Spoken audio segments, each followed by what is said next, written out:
모든 것들은요, 시작이 있으면 끝이 있게 마련이죠. 우리의 특세도 그럴 겁니다. 특별 새벽 기도회는 시작을 하면 마무리를 지을 겁니다. 하지만 여러분, 일세가 기다리고 있습니다. 일세라는 것은 일반 새벽 기도회입니다. 일반 새벽 기도회가 또 우리를 기다리고 있으니까요. 일세를 통한 은혜를 지속적으로 특세에서 주셨다는 은혜를 기억하며 누릴 수 있는 모든 분들 되시기를 간절히 소망합니다. 오늘 성경 말씀을 좀 보면 죽음이라는 것을 우리에게 이야기를 하고 있어요. 여러분, 죽음이라는 것은 뭘까요? 저는 죽음이라는 것은 단순한 끝은 아니라고 봐요. 메멘토 모리라는 그런 말이 있습니다. 죽음을 기억하라 라는 라틴어입니다. 이 메멘토 모리라는 이 말은 언제 이걸 하냐면 이제 로마의 개선 장군들이 있잖아요. 전쟁에서 승리하고 온 개선 장군이 행렬을 한다는 거죠. 여러분, 얼마나 가슴 벅찰까요? 내가 죽도록 고생했는데 근데 전쟁에서 이겼어요. 그리고 수많은 사람들이 박수를 쳐주고 환호를 하면서 이 승리의 행렬에 자기가 맨 앞에 선두에 서서 이 승리를 환호하는 자리에 서 있다는 거죠. 그런데 그 로마의 장군이 개선 승리 행렬을 딱 할 때 한 종이 그 로마 장군 옆에서 이렇게 외쳐야 된다는 거예요. 메멘토 모리, 메멘토 모리. 이렇게 옆에서 그 종이 외치도록 한다는 거예요. 무슨 말이죠? 지금 이렇게 막 들떠 있고 기분이 좋고 하는데 옆에서 종이 하는 말은 메멘토 모리, 주인님, 메멘토 모리, 죽음을 기억하시오. 당신은 지금 이렇게 영광에 들떠 있는 존재가 아니라 죽을 수밖에 없는 존재임을 기억하시오. 메멘토 모리, 죽음을 기억하라, 죽음을 기억하라. 그 승리의 행렬과 메멘토 모리는 걸맞지 않아 보여요. 죽음이 무슨 말이냐? 나는 죽음도 이기는 사람이다. 내 사전에 불가능이란 없지 않냐? 라고 이야기할 수 있을 거예요. 하지만 메멘토 모리, 죽음을 기억하라는 거죠. 스캇팩이라는 사람은 죽음에 대해서 이렇게 이야기를 했어요. 죽음보다 더 많이 배울 수 있게 해주는 것은 아무것도 없다. 죽음이란 의미를 빼앗는 것이 아니라 의미를 주는 것이기 때문이다. 참 멋있는 말인 것 같아요. 죽음은 우리에게서 무엇인가를 다 빼앗는 것이 아니라 우리에게 의미를 주지요. 죽음만큼 강력한 의미를 주는 것이 어디 있겠어요? 저도 성도님들의 가정에 여러 어려운 상황을 만나게 될 때 빈소를 찾게 됩니다. 그럴 때마다 마음의 숙연함이 있습니다. 최근에도 우리와 함께 신앙생활하던 집사님의 마지막 모습을 우리가 함께 예배드리며 위로하고 권면하고 하나님 앞에서 소망을 같이 발견했잖아요. 가끔 집사님의 이름을 볼 때 이게 참 사실인가? 지금이라도 교회 문을 열고 들어오실 것 같은, 항상 중층에 위에 앉아서 예배 드리셨던 분이신데요. 그런 생각이 들어요. 그 가족들에게, 자녀들에게, 그리고 이 땅에 남겨진 우리에게 메멘토 모리, 죽음을 기억해서 죽음을 통한 교훈을 주고 있지 않을까요? 그렇습니다. 죽음이라는 것은 우리에게 모든 것을 빼앗아가는 것이 아니라 우리에게 의미를 일러주는 것이라는 거죠. 야곱은 오늘 성경 본문을 통하여 죽음을 경험하게 됩니다. 근데 참 이게 아이러니가 있어요. 분명히 사랑하는 여인 라헬이 죽습니다. 죽는데요, 라헬의 죽음과 마지막 12번째 이스라엘 12족장을 완성시키는 아들 베냐민의 출생이요, 같이 있는 거예요. 참 여러분, 삶은 아이러니 아닙니까? 죽었는데 태어나요, 태어났는데 또 죽어요. 이러한 삶의 모습을 동시에 야곱은 지금 경험하고 있습니다. 베냐민의 출생에 대해서 우리 함께 좀 살펴볼까요? 창세기 35장 오늘 본문 16절과 17절은 이렇게 기록되어 있습니다. 그들이 베델에서 길을 떠나 에브랏에 이르기까지 얼마간 거리를 둔 곳에서 라헬이 해산하게 되어 심히 고생하여. 여기 성경에 보니까요, 갑자기 뭐 라헬이 임신을 했다라는 기사가 성경에는 없었는데 갑자기 라헬이 임신을 했고 이제 산딸이 돼서요 해산하게 돼서 심히 고통하고 있다라는 말씀이 이어져 있습니다. 17절 보니까요, 그가 난산할 즈음에, 이게 자녀가 태어나는 일이 지금도 자녀가 태어나는 것은 사람들이 긴장을 하지 않습니까? 그런데 그 당시에 의료시설이 변변치 않았던 약 4천여 년 이상의 그 시대는 얼마나 더 이것이 심했을까요? 난산을 했습니다. 그런데 산파가 이렇게 얘기하는 거예요.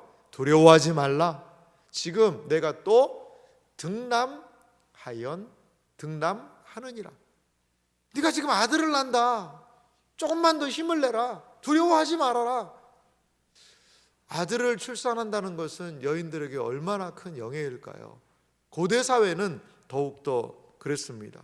그래서 누가 태어나죠? 베냐민이 태어납니다. 그런데 놀라운 사실은요, 18절이 이어서 이렇게 얘기를 해요. 그가 죽게 되어 그의 혼이 떠나려 할 때에 아들의 이름을 베노니라 불렀으나 그의 아버지는 그를 베냐민이라 불렀더라. 참 슬픈 이야기입니다. 마지막에 아들을 낳았다는 기쁨, 이제 얼마나 이 라헬이 아들을 낳고 싶었어요. 그렇게 해서 낳은 아들이요 요셉이었잖아요. 요셉 하나 낳고 얼마나 마음이 기뻤습니까?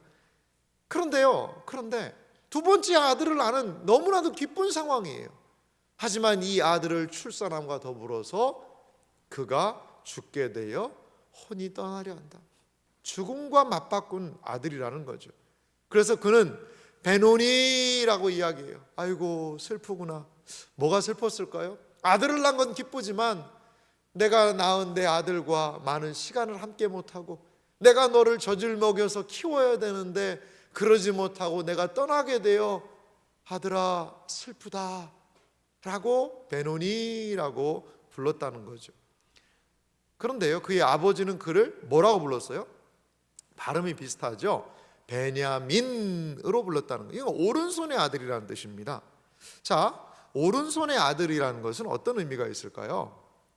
베냐민은 라헬이요 요셉을 낳고 이름을 지으며 소원하여 낳은 아들이 바로 베냐민입니다. 요셉의 이름의 그 의미는 뭐냐면 더하다는 뜻입니다. 그러니까 요셉뿐만 아니라 하나님, 요셉 같은 아들 하나 더 주세요. 더 주세요. 이렇게 해서 요셉의 이름이 더함이란 뜻이거든요. 이 라헬이 원했던 거죠. 그래서 얻은 아들이, 마음의 소원함과 기도에서 얻은 아들이 베냐민이었어요. 베냐민은요, 베냐민이 태어난 건 상당히 좀 특징적인 게 있어요. 다른 모든 아들들은 다 바단 아람에서 납니다. 외국에서 난 거죠. 그런데 베냐민만 유일하게 어디서 태어났어요? 가나안에서 태어납니다. 가나안에서. 그리고요, 베냐민의 이름을 누가 짓죠? 처음에 베노니라고 라헬이 지었는데 그 이름을요 누가요? 야곱이 바꿔줍니다. 야곱이 무엇으로요? 베냐민으로 말이죠. 야곱은 자녀들 이름 짓는데 전혀 지금까지 개입하지 않았습니다. 라헬이 짓고 그리고 또 레아가 짓고 다 그렇게 해서 이름 지었잖아요. 여종들은 이름을 짓는 자격이 거의 없으니까요. 그래서 여인들에 의해서 이 12조상의 이름들이 다 지어지게 되었는데 유독 유일하게 이 마지막 베냐민 같은 경우에 베노니였던 그 이름을 베냐민으로 바꾼다는 거죠. 자, 성경에서요 오른손의 의미는 어떤 의미가 있을까요? 오른쪽은 행운이란 뜻이 있다고 그래요. 그리고 선이란 뜻이 있고요, 힘이란 뜻을 오른쪽이 가지고 있다는 거죠. 그래서 오른쪽은 성경에서 하나님의 은혜가 있는 쪽이라고도 많이 거론된 것이 사실입니다. 구약 성경에서 말이죠. 베냐민은요 아내의 죽음으로 인해 슬픔의 아들이에요. 베노니예요. 맞아요. 하지만 야곱은 그의 이름을 고치며 무엇으로요? 오른손의 아들이라고 이름을 고치며 그 죽음 속에서도 무엇을요? 소망을 지금 보고 있는 거죠. 어떤 분은 이 부분을 주석하면서 이렇게 이야기했더라고요. 야곱이 이제는 그 슬픔과 어려움 속에서도 소망과 희망을 보고 있다. 절망 속에서도 하나님이 하실 소망에 그의 마음을 두고 있다. 이렇게 적어놓은 부분을 제가 읽었습니다. 그렇습니다. 베노니로 살 수 없는 거죠. 베냐민으로 살아야 한다라는 겁니다. 여러분, 이렇게 태어남과 더불어서 성경은 삶에 또 이 죽음, 라헬의 죽음을 같이 놓고 있어요. 이 라헬이 죽은, 그리고 그를 장사 지낸 장면이 19절부터 등장하는데요. 라헬이 죽음에 에브랏 곧 베들레헴 길에 장사되었고 야곱이 라헬의 묘에 비를 세웠더니 지금까지 라헬의 묘비라 일컫더라. 여기에 이 라헬을 위해서요 베들레헴 길에 장사를 했고 묘비를 세웠다는 거예요. 이게 참 마음이 얼마나 안타까웠겠어요. 그러니까 돌을 깎아서 거기다 묘비를 세운 거죠. 그런데 그 묘비가 언제까지 있어요? 지금까지. 지금은 언제일까요? 500년이 지났어요. 벌써 이스라엘 백성들이 출애굽을 할 때까지도 그 묘비가 있었다는 거죠. 그 묘비는요 언제까지 있냐면 사무엘상에도 등장을 합니다. 사무엘상. 그 1000년 이상까지 그 라헬의 묘비가 있었던 것을 우리는 성경의 증언을 통해서 확인할 수가 있습니다. 자, 그러면 한번 그 장소를 제가 어느 쪽인지를 다시 한번 이렇게 정리를 한번 해봤습니다. 여기 보면 사해바다, 항상 지도를 볼 때는 위는 갈릴리, 아래는 사해바다거든요. 사해바다 위쪽, 맨 위쪽 있잖아요. 맨 위쪽 끝 경계를 지중해랑 연결하면요 거기에 뭐가 있냐면 예루살렘이 있습니다. 예루살렘에서 조금만 내려오면 그게 바로 베들레헴이에요. 그곳을 에브랏이라고 성경이 지금 이야기하고 있는 겁니다. 그러니까 베델에서 아래로 내려가서 베들레헴, 그리고 밑에 이삭이 살고 있는 헤브론으로 가는 그 길에서 지금 라헬이 죽었고 거기에서 베냐민이 출생과 라헬의 사망으로 인한 묘를 베들레헴에 설치했다는 것을 우리는 성경을 통해 확인할 수 있습니다.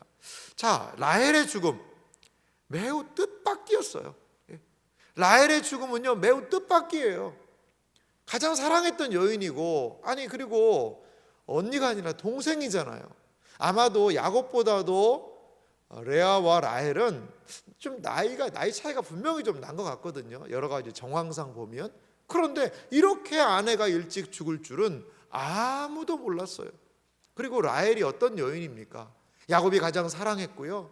그리고 이 라헬도 보통 분은 아닌 것 같아요. 여러 가지 부분에서 언니와 레아와 지기 싫어하고 경쟁하고, 그래서 자기의 그 여종을 또 남편에게 주면서 비라를 통하여서 또 자녀를 낳기도 하고 경쟁에서 결코 지지 않습니다.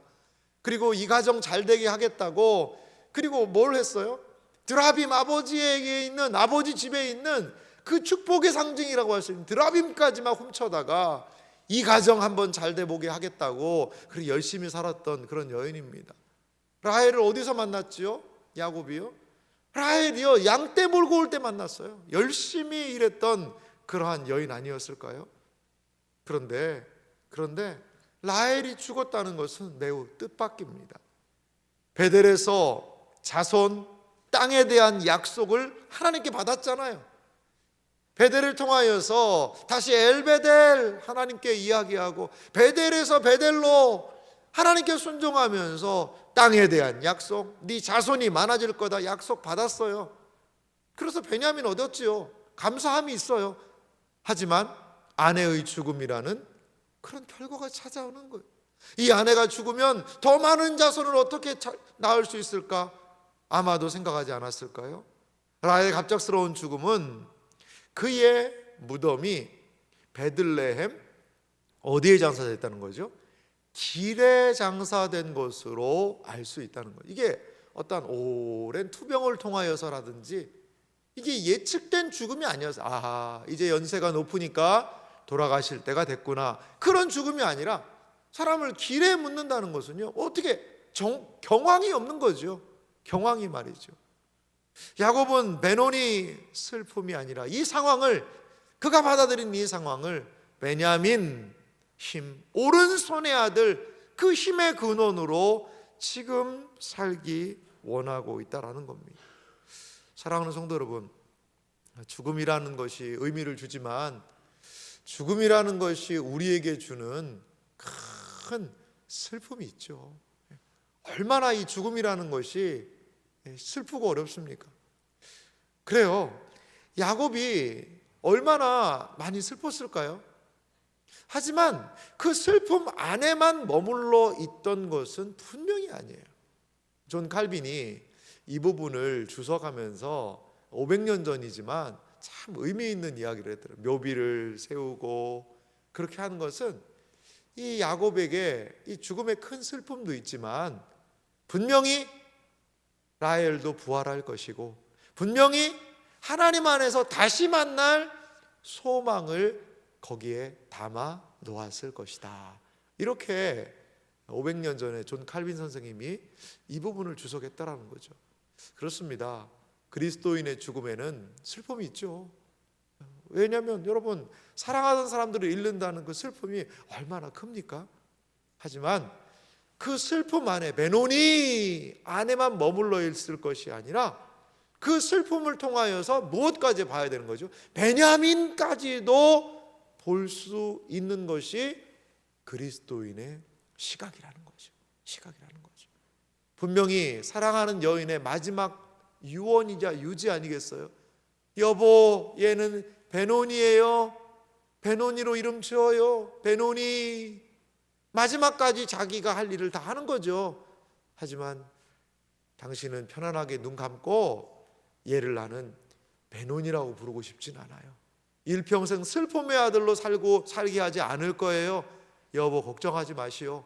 얘를 내가 베냐민으로 내 오른손의 아들로 이름 지으리이다. 이렇게 그 죽음이라는 처절한 슬픔 속에서도 야곱은 지금 베냐민 힘과 소망을 발견하고 있다는 거죠. 하나님께서 때때로 우리에게 허락하시는 시련이 있습니다. 그것은 시련은요, 반드시 베노니예요. 베노니.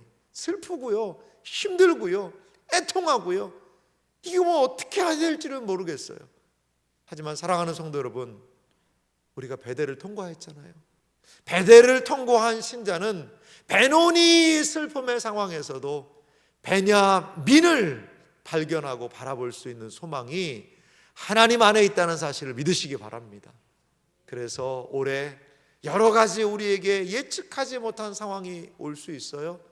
하지만 베노니의 상황이 온다 하더라도 베냐민으로 반응할 수 있는 우리 모두가 되기를 주님의 이름으로 축원합니다. 또 하나 우리가 살펴볼 수 있는 게 있는데, 너무나도 참 입에 담기도 부끄럽고 수치스러운 일이 발생하게 됩니다. 그것은 바로 장자 르우벤과 연결된 일이에요.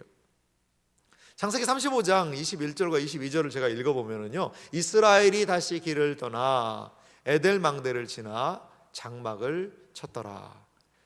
이스라엘이 그 땅에 거주할 때에 르우벤이 가서 그 아버지의 첩 빌하와 동침하매 이스라엘이 이를 들었더라. 매우 담담하게 이 사건을 기록을 하고 있습니다만, 사실 이것은요, 보통 일은 아니지 않습니까? 르우벤이 누굽니까? 장자거든요. 장자예요. 그 이스라엘의 장남이 바로 르우벤입니다. 그런데 이 르우벤, 가장 어떻게 보면 장남이라는 것은 부모의 기대를 많이 담고 있는 그런 아들이지 않습니까? 근데요, 사실 이스라엘이, 야곱이요, 이것에 대해서 더 이상 이야기를 안 합니다. 조치를 안 해요. 무엇인가 행동을 할 법도 한데, 그런데 조치를 안 합니다. 사실 이게 성경적으로 좀 보면요, 성경에 좀 보면 이러한 일들이 조금 일어나는 상황을 볼 수가 있어요. 이 다윗의 아들이 솔로몬이잖아요. 솔로몬이 왕이 됐는데 하루는 밧세바 자기 어머니가 와서 한 그런 이야기를 하는 거죠. 뭐 여러 가지 이제 왕으로서 자기가 자리를 딱 한 다음에 그 다윗에게 아도니아라는 아들이 있었어요. 그 아도니아가 참 잘생기고 능력 있던 아들인 것 같아요. 그런데 자기가 무슨 왕 되겠다고 하다가 그러다가 나중에 못 됐죠. 안 됐죠. 그런 상황인데 아도니아가 어떤 요구를 하냐면 다윗이 나이가 많이 들었을 때에 후궁으로 아비삭이란 여자를 이렇게 연결을 해줍니다. 그래서 다윗 시중도 마지막에 들어주고 하는 그런 장면이 등장하거든요. 근데 이 솔로몬의 형 아도니아가 이 아비삭을 자기 아내로 달라고 이야기를 하는 거예요. 자기 아내로. 그러니까 이걸 밧세바는 그래 한번 내가 가서 솔로몬한테 얘기해 보겠다라고 온 사건이 성경에 등장을 합니다. 그런데 솔로몬이 이 이야기를 듣고 어떻게 반응한지 아십니까? 그걸 뭐라고 본 줄 아세요? 이것을 왕권에 대한 도전으로 봤어요. 도전으로. 그 당시에 고대 근동에 어떤 왕이라든지 아버지의 아내를 그 장남이 취한다라는 사건은 이 단순히 그 애정에 의한 스캔들이 아니라 아버지의 권한에 대한 도전으로 그것들을 본 경향이 있다는 거죠. 그래서 이 성경의 이야기를 단순하게 이 르우벤과 빌하의 어떤 정분이 나서 이런 일이 이루어졌다라고 그렇게만 보지는 않습니다. 이것은 아버지의 권위에 대한 르우벤의 도전. 그리고 사실 야곱이요, 라헬을 많이 사랑했잖아요. 그 편애와 기울어진 그것을 르우벤이 한번 극복하기 위한 그러한 행동이 아니었을까라고 성경의 사람들은 보고 있기도 합니다. 우리는 그 의미는 자세히는 알지 못해요. 그리고 더 이상 이 사건에 대해서 언급하지 않습니다. 그런데 이 일에 대해서 야곱이요 마지막에 선명하게 이렇게 이야기하는 부분이 있어요. 르우벤은요 수치의 아들이라는 거죠. 창세기 49장 3절과 4절부터 보면은요 12 아들을 다 모아놓고요 그들에게 축복을 해줘요. 그 장면에서 다시 야곱이 이 사건, 지금까지 언급하지 않았던 이 일을 다시 언급을 합니다. 르우벤아, 너는 내 장자요, 내 능력이요, 내 기력의 시작이라. 아주 좋은 칭찬이 이어져요. 위풍이 월등하고 권능이 탁월하다마는 아주 이 르우벤이요 탁월한 그런 아들이었던 것 같아요. 하지만 4절 보실래요? 물에 끓음 같은즉 너는 탁월하지 못하리니 내가 아버지의 침상에 올라 더럽혔음이로다. 그가 내 침상에 올랐었도다. 여러분 야곱이요 2번이나 이야기를 합니다. 2번이나. 이것은요 이 마음의 그 울분을요 새겼다는 거죠. 사실 어떻게 보면 이 빌하 같은 경우에 단하고 납달리의 어머니이기도 해요. 자기 형제의 어머니예요. 여러분 도저히 이거는 일어날 수 없는 그러한 사건 아니겠습니까? 그래서 이 사건 때문에 르우벤은 뭘 상실하죠? 장자권을 상실합니다. 너는 이제 장자권, 장자의 권한을 상실을 시키죠. 그런데 참 놀라운 사실이 있어요. 르우벤 지파가 지금 출애굽하는 이스라엘 백성 안에 있습니까 없습니까? 있다는 거죠. 이건 저는 엄청난 아이러니라고 봐요. 장자의 고난만이 아니라 아들의 명분을 박탈하고 이스라엘 12가문의 12지파의 그 첫 번째 지파로서의 그 모든 것들을 아예 박탈시켜야 함에도 불구하고 그것까지는 하지 않습니다. 그것까지는 언약 자손의 복은요 그 르우벤에게 그냥 이어갈 수 있도록 했다라는 거죠. 아들로서는 그래도 인정해주고 있는 모습을 우리는 여기에서 살펴볼 수 있습니다. 사실 장자의 고난이 그럼 누구에게 갈까요? 창세기 36장을 지나서 37장부터 보면 이제 12아들들에 대한 이야기입니다. 그 12아들들에 대한 이야기가 창세기 37장에서부터 이어지면서 이제 우리가 한 가지 주목할 사실은 뭐냐? 과연 누가 장자가 될 것인가? 그것이 어떻게 보면 하나의 큰 흐름상의 주제예요. 과연 아브라함과 이삭과 야곱의 이 복을 누구에게 이어져 갈 것인가? 그것이 성경의 관심이기도 합니다. 근데 참 놀랍게도요, 아브라함의 하나님, 이삭의 하나님, 야곱의 하나님이라는 호칭까지만 써요. 그 다음에 뭐 요셉의 하나님이다, 유다의 하나님이다 이런 표현은 안 씁니다. 그러니까 세 족장, 아브라함, 이삭, 야곱이라는 세 족장, 이 복이 과연 누구에게로 가느냐 이겁니다. 이중적으로 복이 갑니다. 이중적으로. 실질적인 장자는 누군지 아세요? 요셉이에요. 요셉. 그래서 요셉에게 두 몫을 줍니다. 성경의 표현이에요. 두 몫을. 두 몫을 준다는 것은 장자란 뜻입니다. 실질적인 장자는요, 요셉이에요. 그래서 므낫세와 에브라임, 이 요셉의 두 아들들을요, 야곱의 아들로 인정해주고 그들에게 복을 줘요. 그리고 지파로 들어오게 됩니다. 그것은 이 요셉 가문에게 장자의 실질적인 명분과 고난을 준 거죠. 하지만요, 장자의 영적인 복은 누구에게로 이루어지느냐? 유다에게로 이루어져요. 우리가 살펴보았습니다만 시몬과 레위가 또 살인을 저질렀잖아요. 그러니까 이게 계속 내려가는 거죠. 르우벤 탈락, 시몬, 레위 동반 탈락, 그 다음에 유다. 그러니까 앞으로 유다를 주목해야 됩니다. 성경을 보시면서 유다는 과연 장자가 될 수 있을 것인가? 하나님의 약속을 잇는 그러한 모습이 보이는가? 창세기의 내용, 특별히 베냐민을 애굽에 보내고 또 애굽에서 베냐민을 되찾아오는 그 역할을 할 때요, 가만히 성경을 읽어보면요, 유다가 돋보입니다. 유다가요. 근데요, 유다도 엉뚱한 행동합니다. 또 참 이게 저는 성경의 아이러니라고 봐요. 유다도 나중에요, 뭐 자기 자녀들과의 관계 속에서 아들을 낳는데 사실 자기 며느리 사이에서 아이를 낳는 이러한 너무나 어처구니 없는 그런 일들이 분명히 있기는 합니다. 사랑하는 성도 여러분, 우리의 복잡다단한 인생 가운데서 하나님이 하시는 일은 너무나 놀라워요. 결코 그 사람들 믿을 수 있는 사람들도 아니고 결코 은혜가 주어질 수 없는 사람임에도 불구하고 하나님이 역사하시는 거죠. 르우벤 자격 있습니까?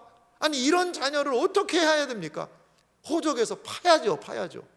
호적에서 파도, 아니 집안에서 쫓아내도 아무도 말 못합니다. 그런데 이 르우벤을 그래도 12지파의 가장 마주로 하나님께서 물론 뭐 장자권을 박탈했지만 그 안에 인정해 주시는 것이죠. 여러분, 그런데 오늘 성경 본문이 어떻게 르우벤에게 야곱이 반응했다라는 내용이 없는데요, 오늘 성경을 좀 읽으면서 중요한 부분이 저는 보이더라고요. 그래도 이스라엘로 살다라는 거죠. 자, 르우벤의 반인륜적인 행동을 들었지만 야곱은 이에 반응 안 씁니다. 야곱이 왜 이 사건에 대해서 침묵했는지 성경은요 더 이상 언급하지 않고 살펴보았지만 마지막에 축복할 때 언급해서 장자권 박탈하는 것으로 끝납니다. 그런데요, 야곱의 이름을 이스라엘로 표기를 하고 있다는 거죠. 야곱의 이름을. 성경을 읽어보면요, 우리가 본문을 읽었지만 라헬이 죽을 때 야곱이 라헬의 묘비를 세웠다, 야곱이 갔다, 계속해서 야곱이라고 이름이 나왔는데요, 그런데 이 르벤과 빌하의 사건에 등장할 때는 야곱의 이름을요, 야곱의 이름 이스라엘로 다 바꿔요. 자, 이것은 무엇이냐? 결론적으로 이야기하면 이스라엘로 표기한 것은 이 상황을요 야곱스럽게 처리하지 않고 있음을 우리에게도 좀 보여주고 있는 것 같아요. 야곱스럽게 처리하지 않고 이스라엘로서 그 상황을 처리하고 있는 것은 아닌가? 이러한 뉘앙스를 우리에게 주고 있다는 거죠. 자, 그 성경 다시 한번 보실래요? 제가 다 준비했는데요.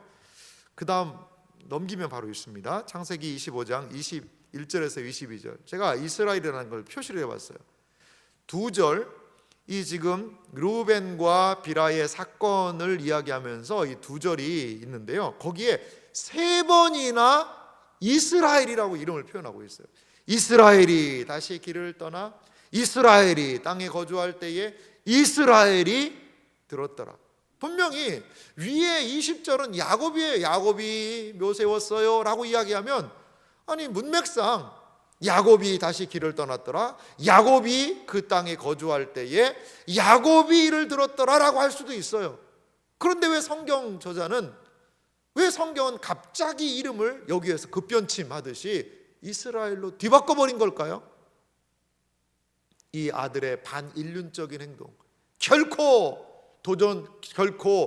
그냥 내버려둘 수 없는 아버지의 권위에 대한 도전이자 이 패륜적인 이 행동을 통해서도 야곱은 야곱으로 반응한 것이 아니라 너는 이제 이스라엘이다 라고 베델에서 다시 한번 받았던 그 이름을 가지고 행동하고 있는 것이죠. 야곱스러움이 아니라 이스라엘로 이 사건을 접하고 있는 모습을 우리는 볼 수가 있습니다. 사랑하는 성도 여러분, 그렇습니다. 우리에게 너무나 어처구니 없는 상황들이 다가올 때가 참 많죠. 그때마다 우리는 야곱스러움이 올라와요. 야곱스러움이 말이죠. 뭐죠? 결코 질 수 없고 상대방을 발목을 뒤꿈치를 붙잡아서라도 걸어서라도 넘어뜨려야 하는, 하나를 받으면 2배로 갚아주고 싶은 이 야곱스러움이 올라오죠. 아마 야곱스러움으로 르우벤을 처리했으면요, 집에서 쫓겨났을 겁니다. 아니 몰매를 맞아가지고 죽었을 수도 있습니다. 그 당시에 가장이라는 것은요, 생사여탈권이 있어요. 족장이잖아요. 족장. 한 가문의 족장입니다. 그러면요 생사여탈권이 있어요. 가족 회의를 통해, 가족 회의 그런 거 없습니다. 가장이 하면 하는 겁니다. 그런데 그렇게 행동하지 않습니다. 야곱스럽게 행동하지 않는 거죠. 성경은 이 사건에 대해서 이스라엘이라는 단어를 3번 기록하면서 이 야곱의 행동에 대해서 침묵하고 있어요. 단지 이스라엘이 들었다는 것으로 성경은 더 이상 이 사건을 언급하지 않습니다.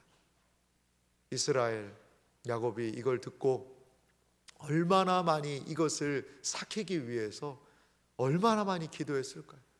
오죽하면 그가 죽기 직전에 이제 그제서야 그 기도하면서 참아냈던 울분을 이야기하면서 그 장자권을 박탈할까요? 아이 목사님, 그래도 그렇게 기도 오래 했으면 그래도 장자권을 해가지고 줘야 되지 않을까요? 아니요, 안 됩니다.